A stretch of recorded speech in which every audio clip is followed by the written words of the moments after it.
The room never raised its voice, never issued a statement, never explained itself, yet the message was unmistakable. In late January, as Rome prepared to say goodbye to fashion legend Valentino Garavani, the atmosphere around his funeral was defined by reverence and restraint, the kind that exists only in spaces where power is old, quiet, and deeply protective of its boundaries. This was not an event for spectacle, not a stage for reinvention, and certainly not a place for image repair. Yet somewhere between California and Europe, a different calculation was being made. According to insiders, outreach began almost immediately after the announcement of Valentino's death, not in the language of grief, but in the language of access. Calls were placed, names were floated, possibilities explored. At the center of it all stood Meghan Markle, a woman whose public life has long been shaped by the belief that proximity equals legitimacy. But this time, something went wrong. The outreach did not stay private. It leaked. And in elite circles, leaks are never accidents. They're signals, warnings, sometimes even punishments. When a funeral took place at the Basilica of Santa Maria dei Martiri, the guest list spoke for itself, an unbroken line of designers, editors, actresses, and political figures whose relationships with Valentino had been forged over decades, not moments. Thousands stood outside in silence, while inside, the rituals unfolded with dignity. Meghan was not there, not because she chose absence, but because absence was chosen for her. What followed was more damaging than a simple rejection. It was the realization that the door she believed could still be pushed open had already been closed, firmly and without explanation. The timing made the contrast impossible to ignore. While Meghan's efforts were unfolding behind the scenes, Prince Harry was in London, seated in a courtroom, visibly emotional as he fought a privacy lawsuit that forced him to revisit grievances from years before his marriage even began. Judges intervened. Tensions rose. At one point, his voice broke as he invoked his wife's suffering in a case that technically had nothing to do with her. The optics were stark. One half of the couple struggling publicly under institutional pressure, the other attempting to reinsert herself into an elite space defined by discretion and restraint. For observers in Hollywood and fashion, this was not just awkward, it was revealing. Funerals, especially at this level, are sacred territory. They are governed by unspoken rules that separate insiders from aspirants. You do not ask to attend. You're either invited or you are not. And when someone tries to cross that boundary, the response is rarely loud. It is silence. Silence that communicates exclusion more clearly than outrage ever could. This moment cut deeper because it challenged a strategy that had worked before. Direct outreach, strategic visibility, calculated appearances had once helped Meghan position herself alongside powerful institutions. But power evolves. What once tolerated disruption now values containment. The fashion world, like old money and old royalty, protects its rituals fiercely. To treat grief as a networking opportunity is not a minor misstep. It is a misunderstanding of how legitimacy is earned. The leak transformed a private failure into a public lesson. It told the industry that this was not about respect or mourning, but about being seen. And in a culture where true power avoids cameras rather than seeks them, that distinction matters. The fallout was immediate, not in headlines, but in tone. The story circulated quietly, passed between insiders, stylists, editors, publicists, each repetition stripping away a little more credibility. This was not outrage culture. It was indifference beginning to harden. In celebrity ecosystems, indifference is terminal. It marks the point where fascination gives way to fatigue, where the audience no longer reacts. For years, Meghan's narrative thrived on tension, on the push and pull between exclusion and aspiration. This time, there was no pushback, only a closed circle that refused to engage. And perhaps that is what made this moment feel so final. Not a scandal defined by noise, but one defined by absence. No invitation, no explanation, no second chance. Just a quiet reminder that some rooms do not open simply because you knock louder.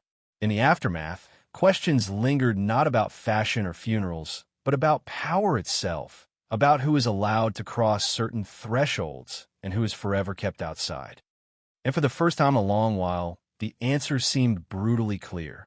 Long before the silence in Rome, long before doors began closing without explanation, Meghan Markle had already learned how to survive on the edges of visibility.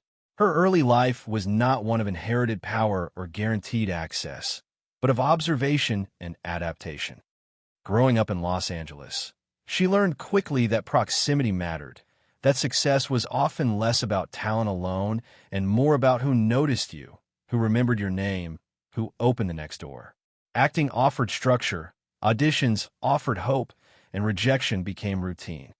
Years passed in relative anonymity, marked by small roles, brief appearances, and a constant pressure of being almost known but never fully arrived. That in-between space shaped her instincts. She learned to curate, to present, to anticipate what an audience wanted to see.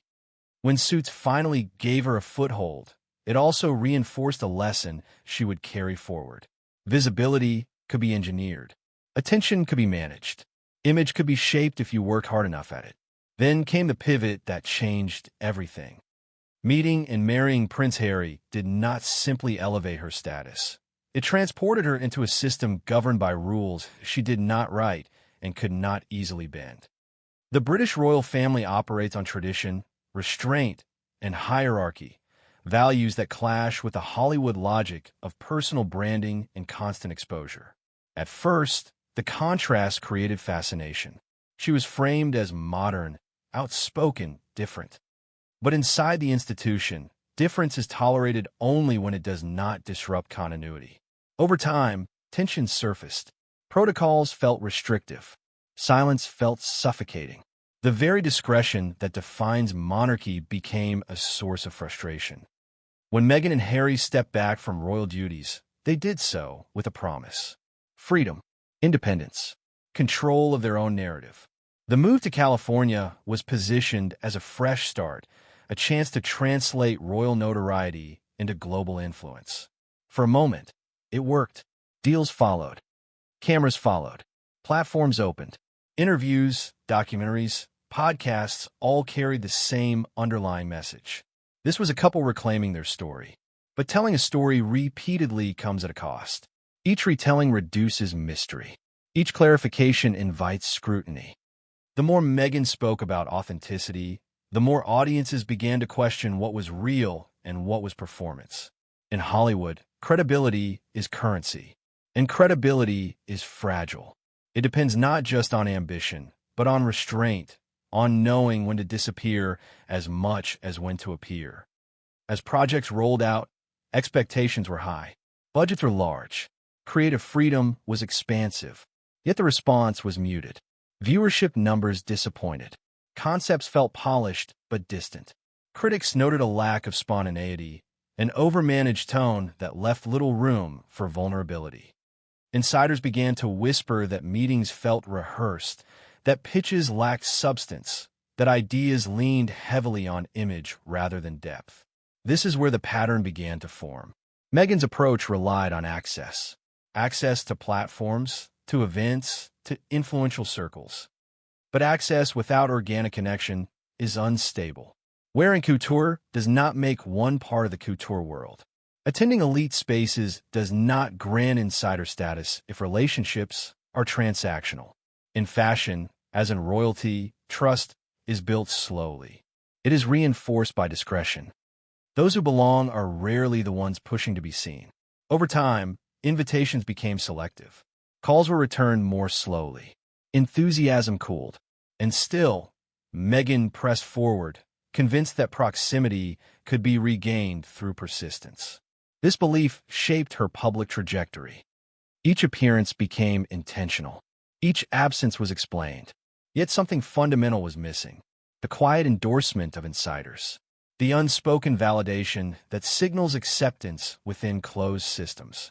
Without it, efforts to reassert relevance felt louder, more urgent.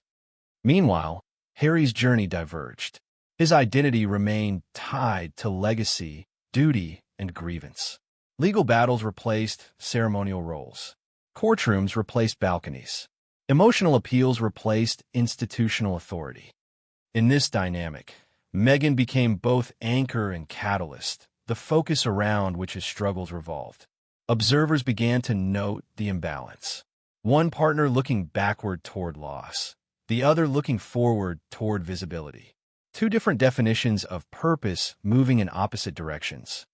The background to the Rome incident cannot be understood without this context. It was not an isolated misstep. It was the result of years spent navigating systems that reward discretion while operating with instincts shaped by exposure. Meghan's challenge has never been ambition. It has been alignment. The inability to reconcile the performance-driven logic of Hollywood with the silence-driven logic of elite power. When she reached for the funeral invitation, she was reaching for something she believed she had earned through proximity and persistence. But in that world, belonging is not claimed. It is conferred, and once credibility erodes, no amount of outreach can restore it. By the time the calls leaked, the decision had already been made.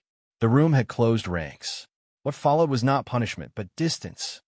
And distance, in systems built on exclusivity, is the clearest signal of all. The stage was set, not for a comeback, but for a reckoning with a reality Meghan had spent years trying to outpace. The week everything collided did not begin with spectacle.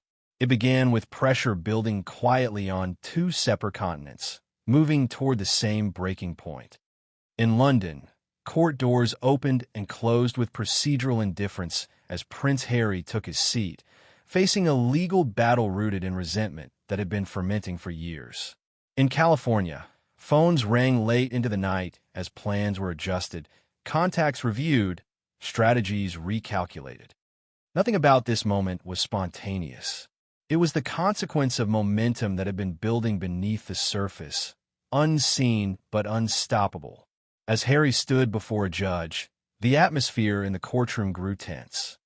His case concerned privacy violations allegedly committed by the British press long before his marriage. Yet his emotions dragged the present into every answer. The judge reminded him repeatedly to stay focused, to answer questions directly, to let lawyers do their work. Still, his composure slipped. His voice wavered. And then, without prompting, he brought up his wife.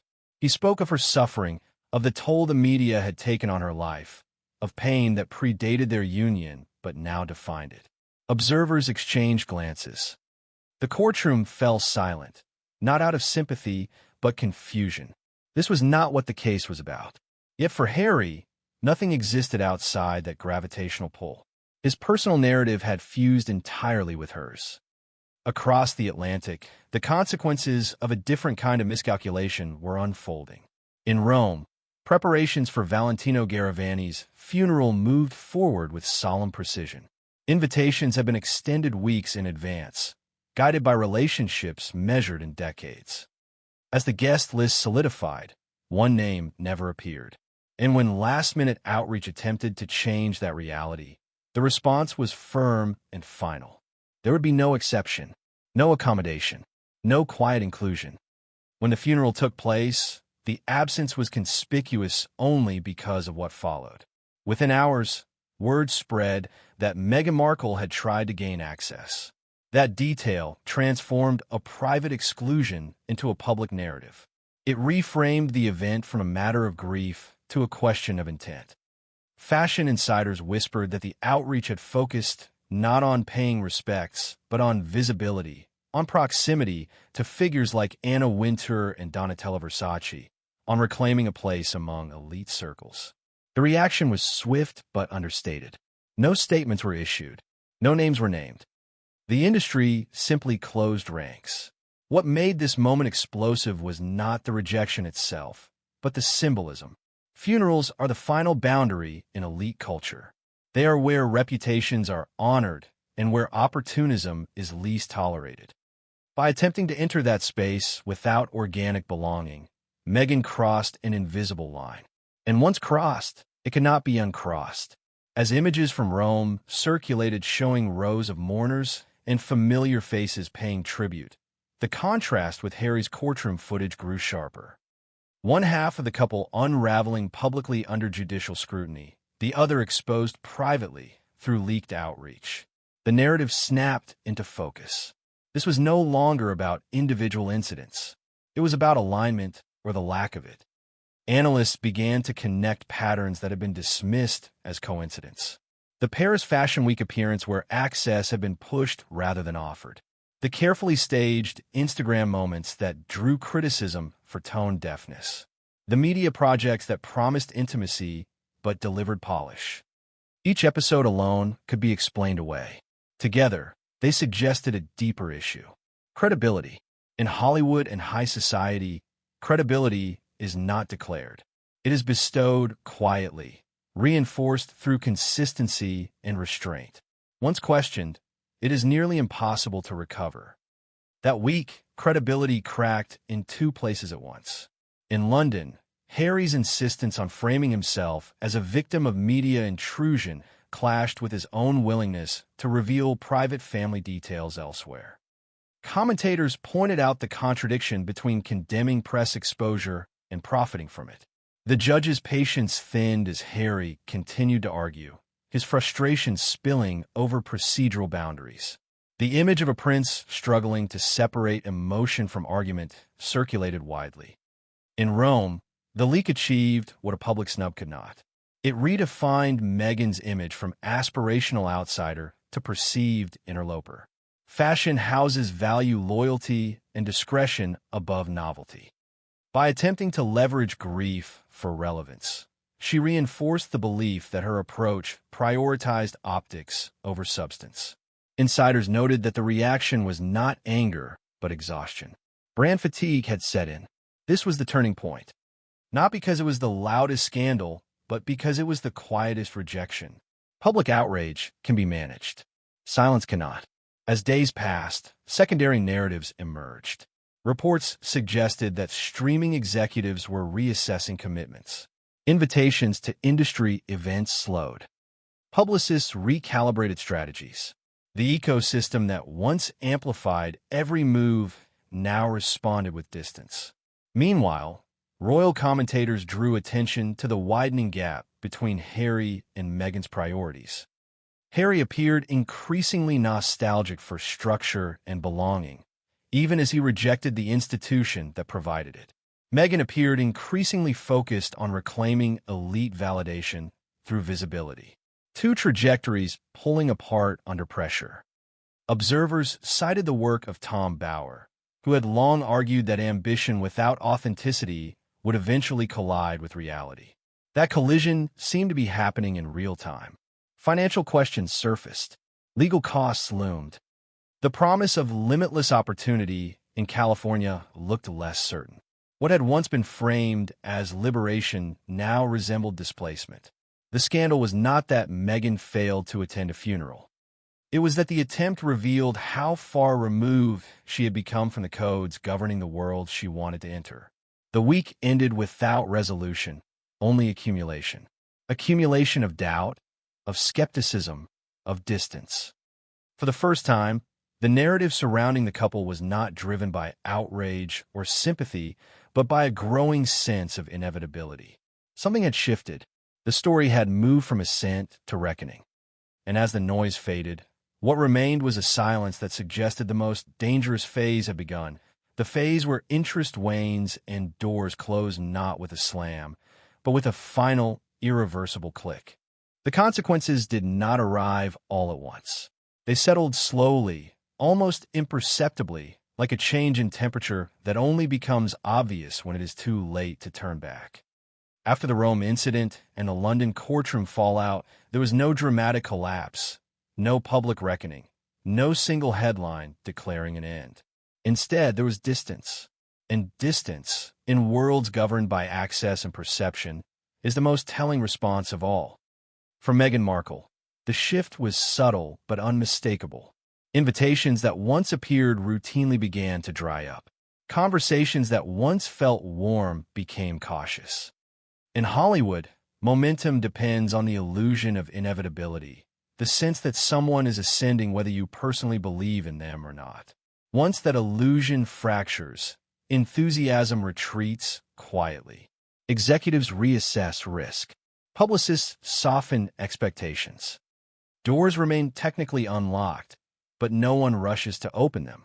The fashion world's response to the funeral outreach was not condemnation, but withdrawal. Designers, editors, and power brokers are acutely aware of how proximity can be interpreted. Association carries reputational weight. Being seen alongside someone perceived as opportunistic invites scrutiny they do not need.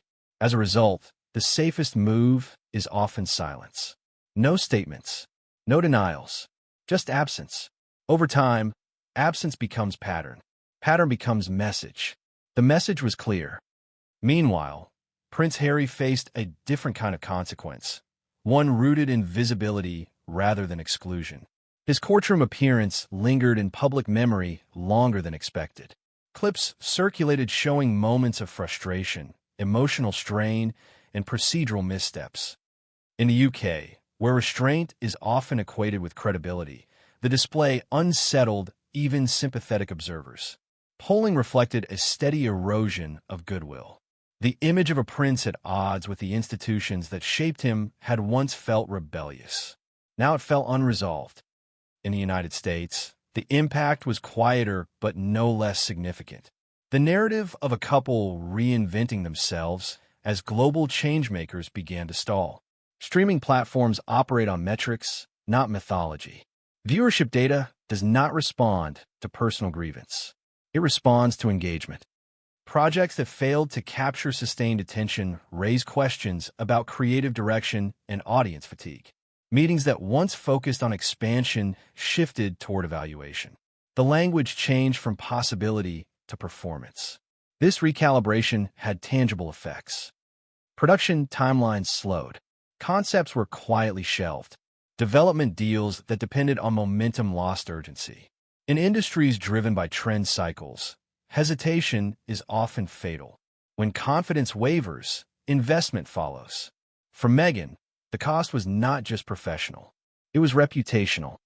In elite ecosystems, reputation functions as a form of social credit. It determines who is trusted, who is invited, who is protected. Once depleted, it cannot be replenished through effort alone. It requires time, humility, and a willingness to disappear long enough for memory to soften. Yet disappearance runs counter to the strategy that had defined her post-royal life. Visibility had been the tool. Control of narrative had been the goal. The consequences forced a confrontation with a different reality. Power that endures does not announce itself. It waits. The strain extended into personal dynamics as well. Observers noted an increasing divergence in public posture. Harry appeared drawn toward reconciliation, toward the idea of restoring some connection to the structures he had left behind. Meghan appeared focused on reasserting relevance within Hollywood's upper tiers. These impulses are not inherently incompatible, but under pressure, they pulled in opposite directions. One sought closure, the other sought validation. The resulting tension was visible not through arguments, but through misalignment. Their appearances felt less unified, their priorities less synchronized. Analysts and commentators began to speak less about partnership and more about parallel paths. The financial implications added another layer of pressure. Legal costs mounted. Lifestyle expenses remained high. Revenue streams, once assumed to be stable, proved conditional. In private, advisors urged caution. In public, restraint replaced ambition. The promise of boundless opportunity in California gave way to a more constrained horizon. For the first time, the future looked finite. Within this landscape, the observations of Tom Bower gained renewed attention. His long-standing argument that authenticity cannot be manufactured began to resonate beyond critics. Authenticity, in this sense, did not mean vulnerability on camera or personal confession. It meant coherence between action and intent, between values claimed and values demonstrated. The funeral episode crystallized this disconnect. It It suggested a willingness to prioritize optics over context, access over respect.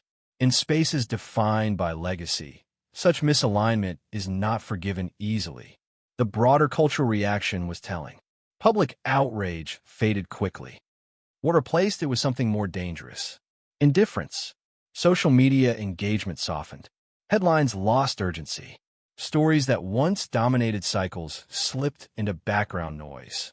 In celebrity culture, relevance depends on emotional response, whether positive or negative. When audiences stop reacting altogether, the decline accelerates. For Meghan and Harry, the consequence was a narrowing of narrative options. The rebel storyline had run its course. The victim narrative had lost potency. Reinvention requires a pause, a recalibration that acknowledges past missteps without relitigating them. Yet acknowledging missteps risks undermining the carefully constructed image that sustained them. This tension created paralysis. The world they sought to enter had moved on. The institutions they left behind had not called them back. They found themselves between systems, belonging fully to neither. The aftermath of the scandal revealed a truth more unsettling than rejection. Not that they were being actively pushed out, but that they were no longer being actively pulled in. In elite circles, that distinction defines fate. As weeks passed, the silence persisted. And within that silence, the consequences solidified, not as punishment, but as reality. A reality in which access is no longer guaranteed, sympathy is no longer abundant, and every move carries the weight of diminished margin for error. The story had shifted. What came next would not be determined by ambition or outrage, but by whether either of them could adapt to a world that no longer bent to their expectations. Away from headlines and courtrooms, there were smaller moments that rarely reached the public, moments that explained more than any scandal ever could. People who had worked quietly alongside Meghan Markle described patterns that only became visible over time. Meetings that ran long without resolution. Conversations that circled back to optics rather than substance. An intense focus on how something would look before how it would land. None of this was dramatic on its own. In fact, most of it felt ordinary. But repetition has a way of revealing character. What began as confidence slowly hardened into control. What was once ambition gradually edged into impatience. Insiders noticed that Meghan struggled most in environments where attention could not be directed or managed. Closed rooms, private gatherings, spaces where status was assumed rather than negotiated. In those settings, she seemed restless, searching for cues, scanning for leverage. Fashion executives recalled interactions that felt transactional rather than relational. Editors spoke privately about a sense of being evaluated rather than engaged. One longtime stylist summarized it quietly by saying that Meghan never entered a room without already imagining the headline. That instinct, sharpened by years in entertainment, became a liability among people who prized invisibility as proof of power. At the same time, Harry's inner circle noticed a different unraveling. Friends who had known him before California described a man increasingly unsure of where he fit. He oscillated between anger and nostalgia, between defiance and regret. Conversations drifted back to the past, to moments of belonging that now felt unreachable. His dependence on Meghan's direction became more pronounced, not because she demanded it overtly, but because he had relinquished alternative anchors. Without the structure of royal life, decisions felt heavier. Each choice carried symbolic weight. When he spoke publicly, he returned again and again to the same emotional wounds, as if repetition might finally produce closure. Instead, it deepened the sense that he was stuck. Observers close to the couple described a household under constant pressure, not from conflict but from competing visions. Meghan's energy was forward-facing, oriented toward reinvention and visibility. Harry's was backward-facing, rooted in loss and unresolved grievance. They rarely argued, according to those accounts. They simply moved past one another, each absorbed in a different internal narrative. In this environment, small incidents took on outsized meaning. A delayed call from a producer, a polite decline from a fashion house, a meeting postponed indefinitely. Each was processed not as an isolated decision, but as evidence of a broader shift. Meghan responded by pushing harder, increasing outreach, refining messaging, recalibrating her image. Harry responded by withdrawing, retreating into legal battles and emotional testimony. The distance between their coping mechanisms widened. People within their professional orbit began to notice fatigue. Not anger, not hostility, but weariness. One former collaborator described feeling drained after interactions, as if every conversation carried an unspoken demand for affirmation. Another noted that feedback was often received defensively, filtered through a belief that criticism was rooted in bias rather than substance. Over time, this made honest dialogue difficult.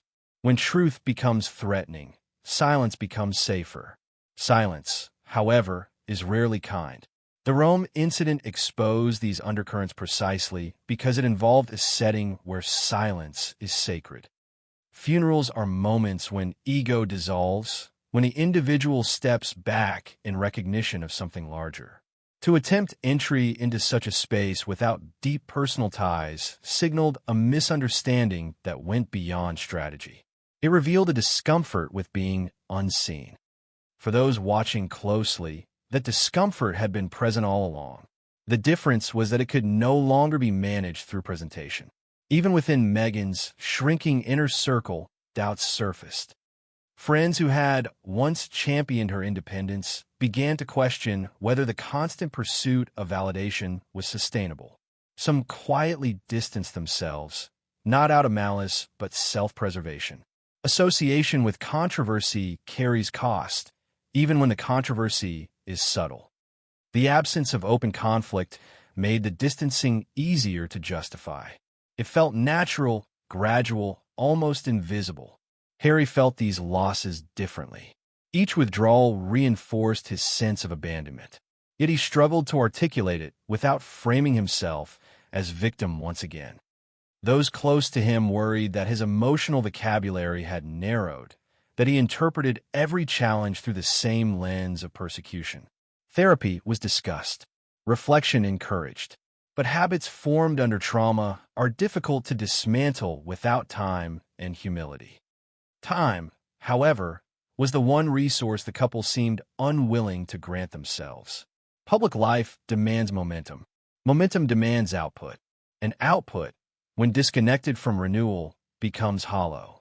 This is where the quiet warnings of royal biographer Tom Bower echoed most clearly. He had argued for years that ambition without self-awareness leads not to triumph, but to exposure. That eventually, the gap between performance and authenticity becomes visible, not through scandal, but through repetition. Through the sense that nothing new is being said, only the same story told louder. In private moments, some insiders wondered whether Meghan understood this risk, whether she recognized that elite spaces reward patience over persistence. That being wanted is not the same as wanting to be there. The funeral episode suggested she did not, or could not, accept that distinction. And so the quieter stories accumulated. Not the ones splashed across screens, but the ones shared in whispers. The unanswered emails, the polite declines, the invitations that never came. Together, they formed a narrative far more consequential than any headline. A narrative of gradual isolation, shaped not by malice or conspiracy, but by misalignment between desire and reality. The tragedy, if there was one, lay not in rejection itself, but in the inability to recognize what the rejection was trying to teach. What this story ultimately exposes is not a single scandal, nor a single misstep, but a collision between two very different ideas of power. On one side is the kind of influence that grows quietly, protected by tradition, patience, and restraint. On the other is the kind that depends on momentum, visibility, and constant reinforcement. Meghan Markle's journey has been shaped by the latter, a belief that relevance must be sustained through presence, that absence risks erasure. For a long time, that belief served her well. It helped her move from obscurity into prominence, from supporting roles into global recognition. But the same instinct that fuels ascent can sabotage longevity when the terrain changes. Elite systems do not reward pursuit. They reward belonging. And belonging cannot be accelerated. The funeral incident in Rome was never about fashion. It was about legacy. Valentino Garavani represented an era where influence was earned through decades of trust, where discretion was not a strategy, but a value. His passing became a moment when those values were reaffirmed. Who was present mattered less than who was not. The exclusion communicated something fundamental. Access is not transferable. It is not inherited through marriage, nor acquired through outreach. It is cultivated through alignment with the unspoken rules of a given world. Meghan's inability to read those rules did not make her malicious or ill-intentioned. It made her mismatched. This is the deeper lesson running beneath the headlines. Ambition is not inherently destructive. What erodes credibility is ambition divorced from context. In Hollywood, constant reinvention is celebrated. In royalty and old power networks, continuity is revered. Meghan has spent years straddling these systems, attempting to translate success from one into acceptance in another. The friction was inevitable. Each system evaluates worth differently. One measures impact through engagement. The other measures it through trust. Confusing those metrics leads to miscalculation. For Prince Harry, the legacy question cuts differently. His struggle has been less about access and more about identity. Raised within an institution that defined purpose for him, he stepped away without fully replacing that framework.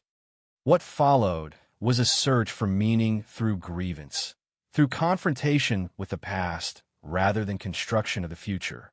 His legal battles, emotional testimony, and public frustration reflect a man caught between loyalty to his wife and longing for the stability he rejected.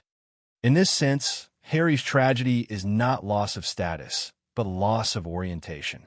Without a clear role, every challenge feels personal. Every setback feels existential. Together, their story becomes a study in misaligned legacies. Meghan's drive is future-facing, oriented toward reinvention and influence. Harry's is backward-facing, anchored in unresolved pain and nostalgia. Neither approach is wrong in isolation. But combined, they generate tension rather than balance. One seeks validation from elite spaces. The other seeks absolution from old wounds. Both are searching for something that cannot be granted externally. This is where the reflections of Tom Bauer resonate most strongly. His central argument has never been about morality or intent. It has been about authenticity. Not authenticity as performance, but as coherence. When actions align with values, credibility follows naturally. When they do not, skepticism grows. The repeated attempts to control narrative, to reframe rejection as misunderstanding, to treat silence as hostility, have only deepened the perception that something essential is missing. Not talent, not intelligence, but stillness. Stillness is the currency of lasting power. It signals confidence that does not need affirmation. It allows others to project meaning rather than resist messaging.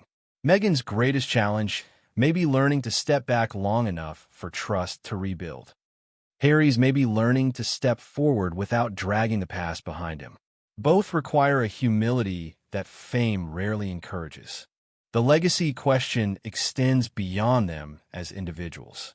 It speaks to a broader cultural moment where visibility is mistaken for significance and reaction for relevance.